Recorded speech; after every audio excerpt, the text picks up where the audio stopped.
Well, good morning, everybody.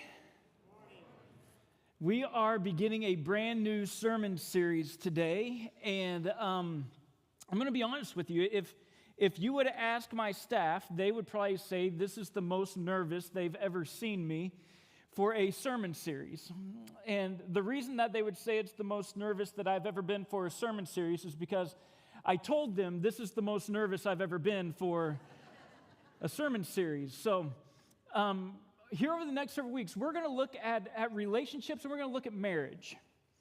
And I've never done a marriage series before, so this is kind of new ground for me. I've preached several sermons on marriage, but as far as putting a series together from beginning to end on marriage, I've never done that. I've worked behind the scenes alongside many couples who were struggling in marriage, but for whatever reason, there are several reasons that I just have never felt qualified to speak on it from the stage. And so let me say this right up front. Today's message is going to be a little bit different, okay? I'll go ahead and say, and this just feels so gross to say as a preacher, but there's not a ton of scripture in today's message. I'm really just trying to lay a foundation for the rest of the series. So if you're a guest here with us, thank you so much for being here. Please don't leave thinking, this guy doesn't even read the Bible. I promise I do come back next week and we'll dive in to some text, but there really are several reasons why I believe I have never done a series on marriage. One reason would be the times in my adult life that I have felt the greatest spiritual warfare, that I feel like I've gone through this greatest spiritual warfare, have been during times that I have been preaching on spiritual warfare. And I did not want to invite that into my home for a long time. If you guys would pray for me over that over the course of this month, I would really appreciate it. Another reason why I haven't done a series on marriage is because if you would say, Andy, what's the key to a happy marriage? My answer would be, marry Heather Turner. And none of you get to do that, because I already did. And so that probably would not be a very long or good sermon series. So that has kind of held me out. But another reason was because I never felt like, or I haven't felt like that I was old enough or mature enough to talk about this very personal topic. Because who wants to hear some guy get up on a stage with a microphone on his face and talk about marriage who hasn't really been married very long? Like, if I was in your seat, I'd be like, I don't know if I want to. But I am now on the other side of 40, praise God, and here in 2 months, Heather and I will celebrate 19 years of marriage. Thank you. I have put up with a lot, over the course of 19 years. But I figured maybe now I've been doing this long. Another reason why I haven't done this is because I believe that you need to have a certain amount of relationship with a church body before you talk about such a personal topic. And I don't believe that I get that credibility just because there's the title lead pastor next to my name. I believe that credibility is earned over time and through building relationships. And now I've been here for 6.5 years, and you guys haven't kicked me out yet, so maybe it's okay to go ahead and dive into this. Besides, that's another big reason. If you pay attention to the teaching that we do here, one of the things that we focus on more than anything is we want us all to become more like Jesus. And that's kind of been my cop-out for not talking about this directly. Because I believe if you become more like Jesus, you will become a better husband, or you will become a better wife. If you become more like Jesus, you'll become a better mom and a better dad. You will become a better grandma and a better grandpa. If you become more like Jesus, you'll become a better aunt and a better uncle. If you become more like Jesus, you'll become a better friend, a better neighbor, a better coworker. If you become more like Jesus, you will become a better person.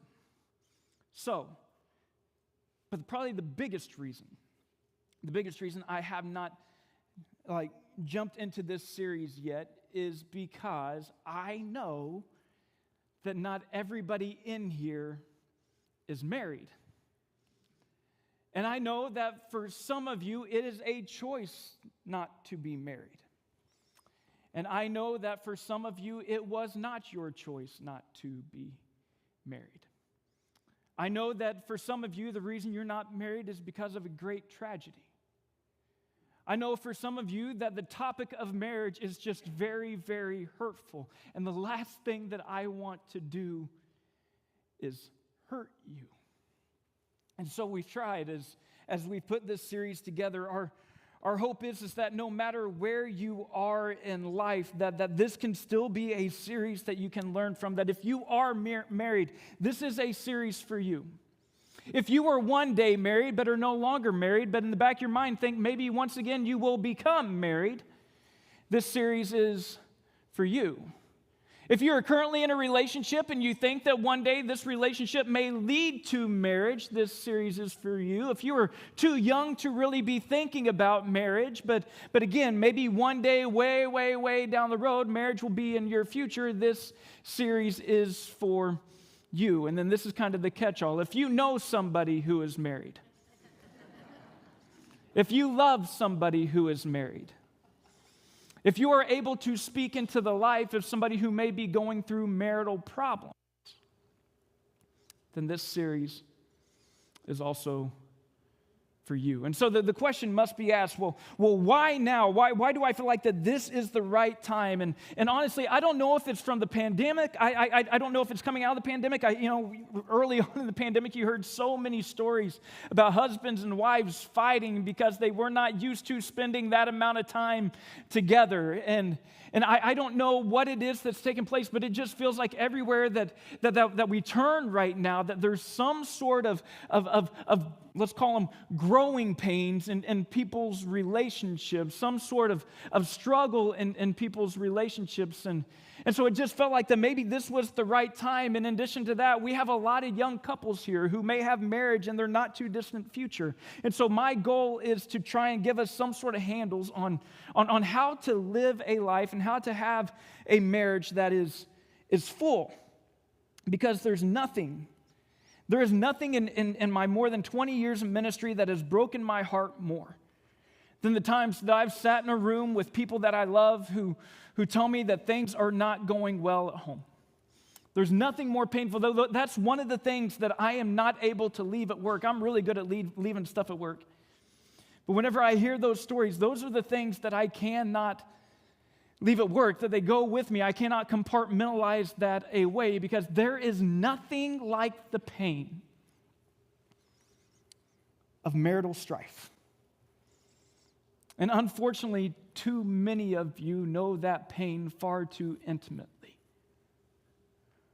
And unfortunately, far too many of you have been shaped by that pain because you remember watching as a child as your parents' marriage fell apart. And so maybe you hear all of this, and some of you are thinking, finally, I've been waiting for them to talk about relationships. I've been waiting for them to talk about marriage. You love talking about your relationship. There's nothing that excites you more right now than knowing after you leave this place, you get to go to lunch and have a deep conversation. And then there's some of you who are thinking, man, I was finally starting to like this place, you know? Like you don't want to talk about it, you don't want to fix it, you kind of live by the motto, if it ain't broke, don't fix it, right? If there are no alarm sounds going off, then everything must be okay. But either way, whichever camp you fall in, I am so thankful that you're here, and I have been praying over this series, and I'm praying that throughout it, the Lord will strengthen our relationships and our families, again, throughout this series. And I want to say this again, for this message today specifically. This is a message that I wish I could just sit around a table with every single one of you and have. Because this is not a message that is best set up for this format. This is not a message that's best set up for a guy to have a microphone on his face that just gets to talk at you. This is a message that is best set up for dialogue. And so if something that I say today, like you're like, that guy's a complete moron, that might be true. But at least give me the chance to prove to you that I'm a moron, or maybe there was just a misunderstanding here. Does that make sense? Okay, so it was about 15 years ago that I heard a sermon series by Andy Stanley. And it was a series on marriage, and it was one of those things that I had pulled into my driveway, and he was only, about halfway through a message, and I just had to sit in my car and let it keep going. I had to see where this thing was going, and eventually the message finished, and I'm sitting in my car, and I have tears in my eyes, and I know I can't go inside at that moment and face my wife because we'd only been married a handful of years, but throughout the course of this sermon series, one thing became painfully obvious to me, and it was the fact that I was a selfish jerk. And I didn't want to go in and face my wife, and I am ashamed to say that far too often I am continually confronted with the fact that I can be a selfish jerk. But the series was released, like I said, about 15 years ago. The iPhone had just come out, and so Andy Stanley, being the brilliant guy that he is, decided to name his series iMarriage. Isn't that catchy? iMarriage? Yeah, I thought it was good. But I thought this material was so good back in the day that literally for the last 15 years, anytime I've done premarital counseling, anytime that I've done marital counseling, it's literally centered around this material. And so while I've never preached a full series on this material, I have definitely taught through this material a number of times. And my goal for today is just to simply try and set up the topic. And I am confident that some of you will disagree with a lot of what I have to say, which is always a really fun place to start a sermon, let me tell you. But I'm confident that many of you will disagree with what I have to say, and that's okay. But I want you to know that over the years that I've met with couples who are struggling, and whenever we kind of try to get down to the root of their struggles, almost always the root comes back to what we're going to talk about over the course of this series. So the question I have for you as we get started this morning is, are you ready? Yeah. Okay, 3 of you are ready. Let's go. One thing that we all have in common is whenever we enter into a marriage, I don't know if you guys can see this or not. This box says hopes, dreams, and desires. I know we have this weird little shaped auditorium, but one of the things that we all enter into a relationship with, one thing that we all enter into our marriage with is a box that is full of hopes and dreams and desires. We have this because we are human, and it's natural to think about what you want the future to look like. And some of what's in this box you are clearly able to define, and some of the things that are in this box you are not able to define. Much of it you're aware of, some of it you're probably not even aware that it is something that is in your box. But I'll try and illustrate a few of them. We have hopes, dreams, and desires as we go into a relationship about this stuff, about money, right? Like we some people think, yeah, I need a lot of money. That's kind of the dream. That's the goal. That's the desire. I need a lot of money. Some are like, I don't need that much money because love will carry us on, and maybe you have a hope, dream, and desire about being a single income family, or maybe you feel like you need to be a double income family. Maybe you're thinking that we'll have one bank account. Maybe we'll have 2 bank accounts. Maybe you want to have enough money that budgeting isn't really a big deal. That sure, we need to have a budget, but more or less we're just going to see how far this will go. Maybe you're a meal plan family. Maybe you're a takeout kind of family, but we have hopes, dreams, and desires about money. Another thing that we have hopes, dreams, and desires about is our house. The kind of house you want to live in. I remember growing up, my family always had a 1-story house. And I always thought it would be the coolest thing in the world to have stairs in a home. And now that I have a house that has stairs, I realize why my family wanted a 1-story house. Because dog hair kind of just gets in stairs and just like lives there, and you can create a whole other dog, from the house. But maybe you have hopes, dreams, and desires about, I want a single-story home. I want a 2-story home. I want to rent. I want to own. I want to live in the city. I want to live in the suburbs. I want to live in the country. I want to live on a coast. I want to live in the mountains.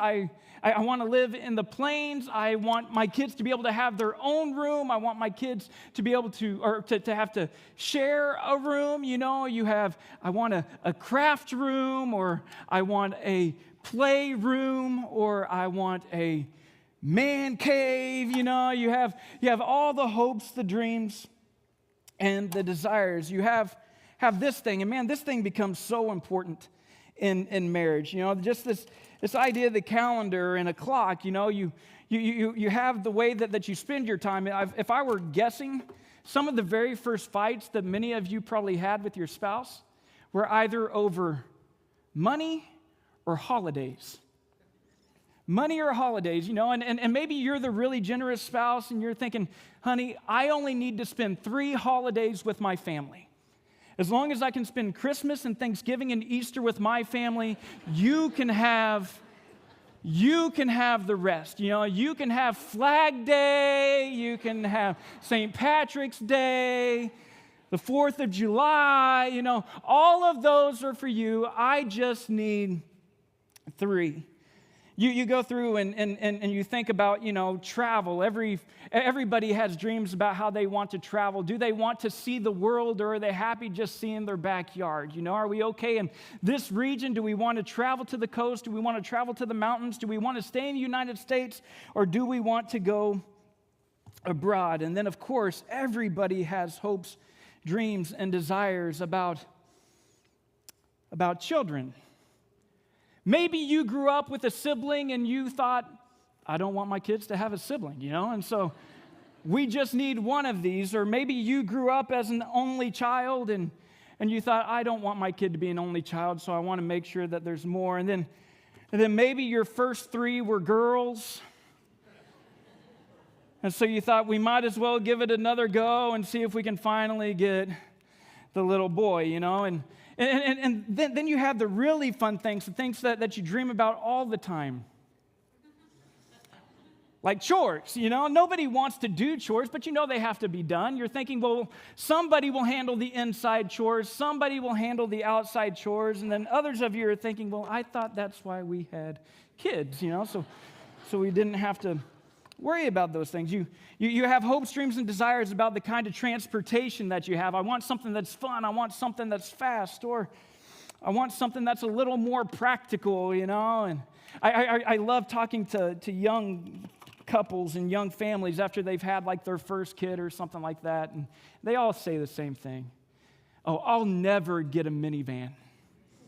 I just look at them and say, you're an idiot, That's so dumb, but no, you gotta, I'll be an SUV person forever. And I get it, I said the same thing, but now I'm on like my 4th minivan, And then you have the whole conflict resolution, and I apologize for the example for conflict. I do not recommend in the midst of your conflict with your spouse to grab boxing gloves. That's not what this is. I just didn't know how else to illustrate conflict. But are we yellers?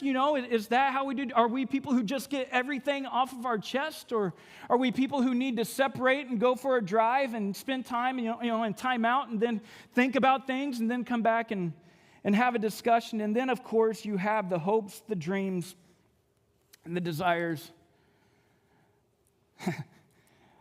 about what your spouse might wear to bed,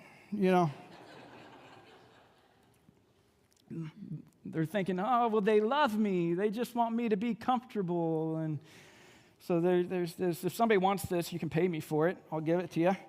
And then the wives are sitting there thinking, I thought I married a guy with a 6-pack. When in the world did you decide that you got to decide you were going to have a keg, instead of 6-pack? But we all have these boxes of hopes, dreams, and desires. And the reason that we all have these boxes, and the reason that everybody's boxes are different, is because your box of hope, dreams, and desires are largely made up of the things that you've seen and the things that you've experienced.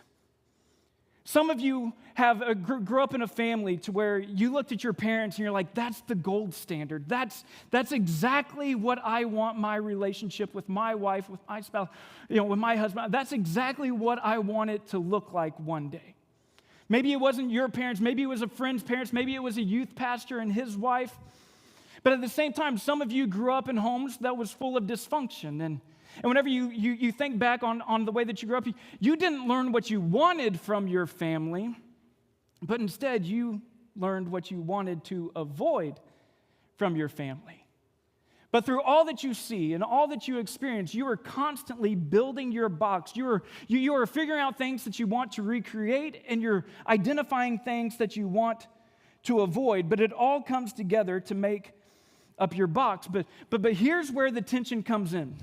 Here's where the tension, because all of this, I mean, none of that sounds bad, right? I mean, here's where the tension comes in, because whenever you stand on a stage like this, and you have a pastor up here, and your bride is dressed so beautifully, and the groom, he looks so handsome. You're surrounded by all your best friends, and the preacher says something along the lines of, do you take this woman to be your wife, your lawfully wedded wife, and you end up saying, I do, and then, do you take this man to be your husband? I do. There's something mysterious that happens whenever those words, I do, come out of our mouth. And if we're not careful, this very innocent box of hopes, dreams, and desires can quickly turn into a box of expectations. Now, all of a sudden, it's not just my box of hopes, dreams, and desires, but now it is my box of hopes, dreams, and desires that I am expecting you to fulfill. And whenever that happens, we end up putting a weight on people that they are incapable of carrying. But if that was just a one-way exchange, we could make that work.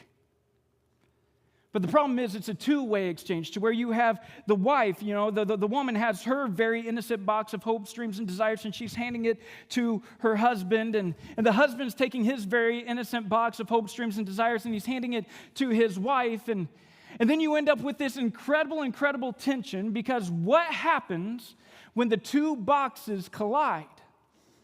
What happens whenever the two boxes don't match up? Sometimes that's whenever I get an email. Sometimes that's whenever I get the email that says, Andy, I need to talk. Sometimes that's where the words irreconcilable differences come into play. Sometimes that's whenever people take their box and they move on. Sometimes maybe there's a louder spouse. The louder spouse does not mean that they're the right spouse, but they're just the louder spouse. And maybe the louder spouse is determined that they're going to win, that they're going to convince you that they're right. They're going to convict you. They're going to try and control you.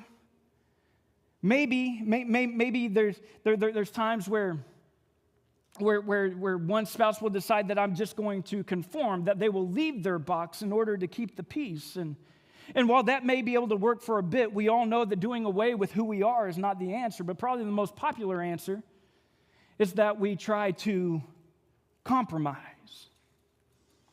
And don't get me wrong, compromise sounds like the win. I mean, a little give and a little take never hurt anybody. But I'll tell you this, a majority of the marital counseling that I've done over the years has been with couples who have tried to build their relationship on compromise. And here's where it gets a little bit messy. Because whenever you try to build a relationship on compromise, it is so easy for your relationship to become a scoreboard relationship.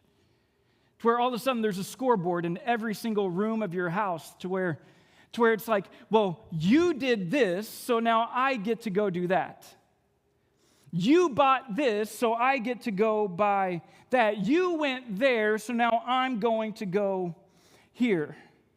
And in every scoreboard relationship that I've seen, there's always this underlying resentment towards your spouse. It generally leads to one person thinking that they're getting the short end of the stick, that they're being taken advantage of, that things are not fair or balanced. And don't get me wrong, this can work. But your marriage can be so much more.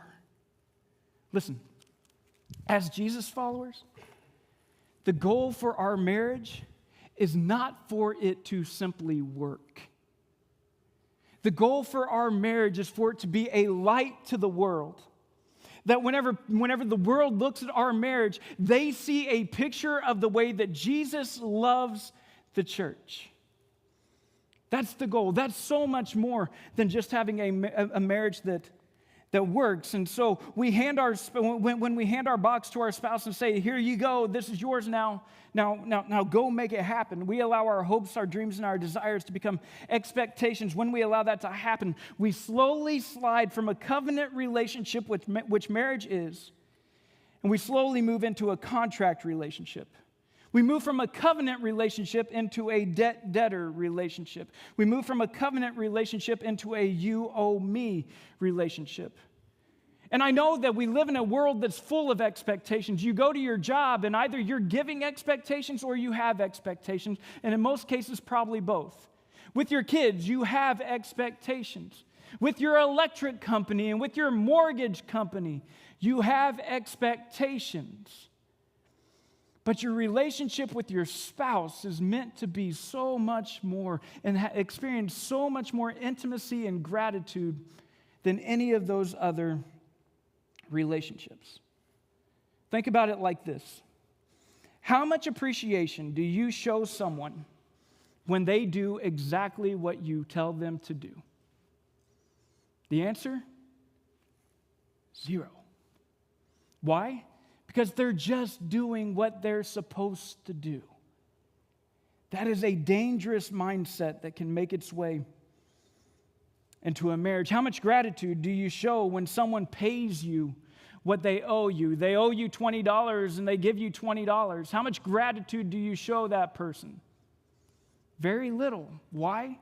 Because they're just doing what they were expected to do.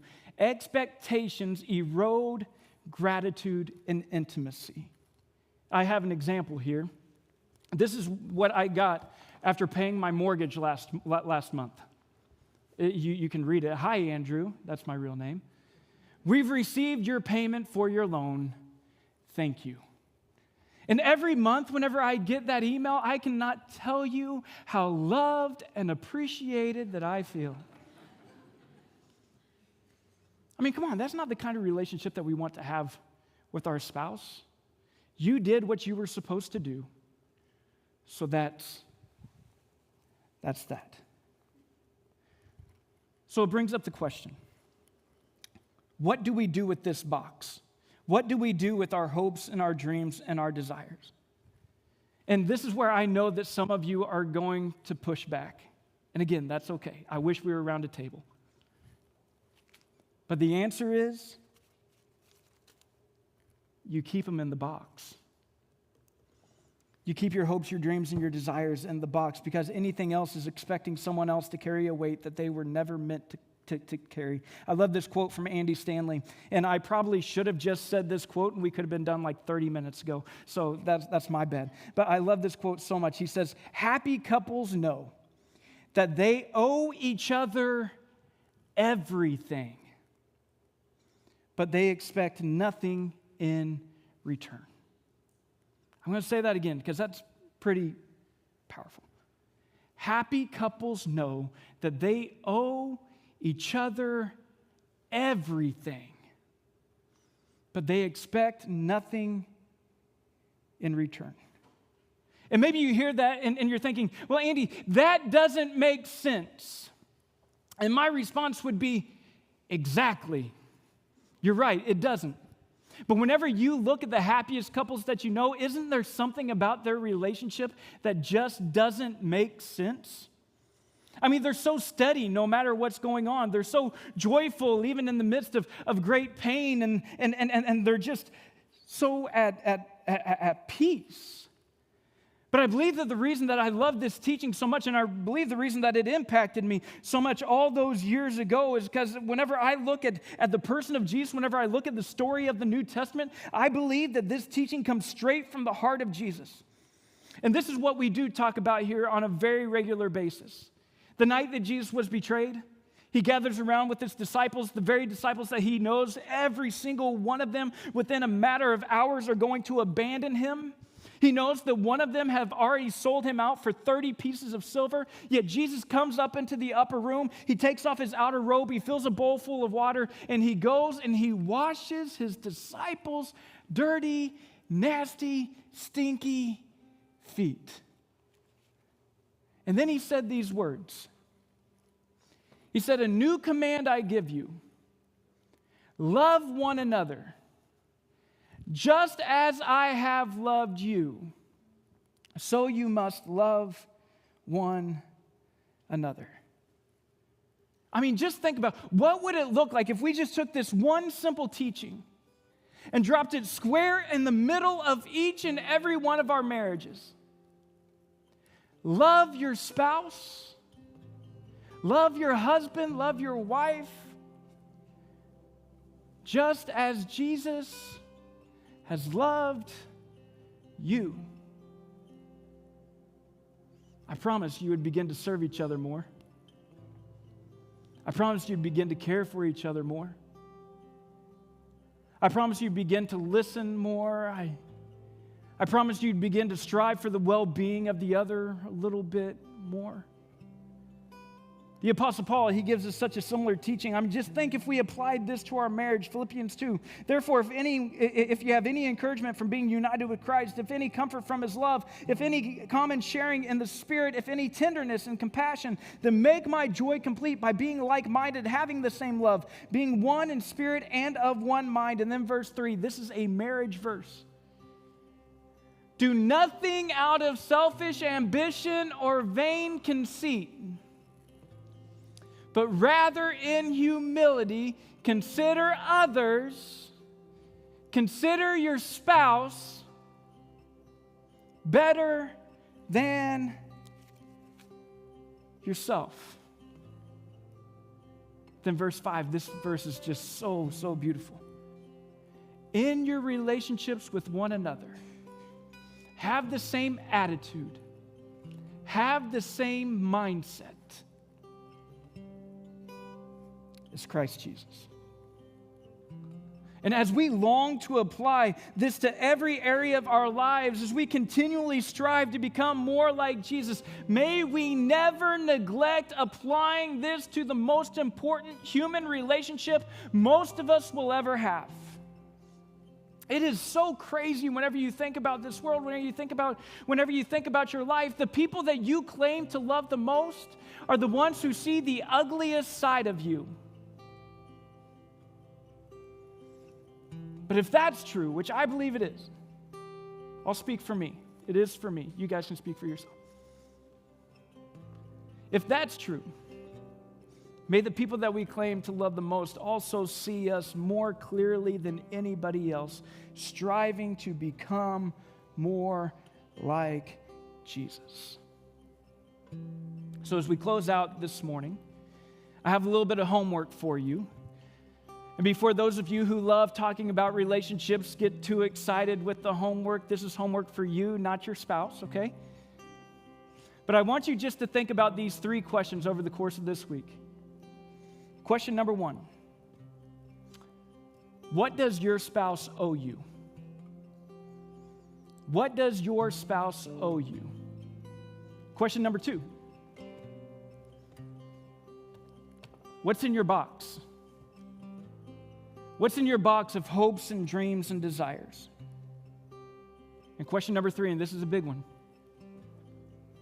Do you expect somebody else to carry this box for you? Next week, we're going to dive into a text that I believe tells us how all this is possible. So please do not think that this message is the end of the book. This is just the beginning. So please come back next week. Happy couples know that they owe each other everything, but they expect nothing in return. Will you pray with me this morning? Father in heaven, I thank you for today, and God, I do thank you for the gift of marriage. Thank you for the way that you've ordained it, the way that you've set it up. I mean, as a society, we can get so far from your purpose and your truth. But Jesus, whenever we come back to the way that you've designed things, it is just so incredibly beautiful. And so as we go throughout this week and as we go throughout this series, would you please do a great work in our relationships?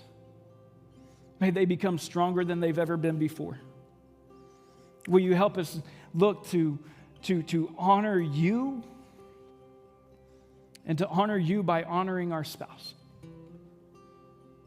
Jesus, we desperately, desperately need you. Our families, they need you.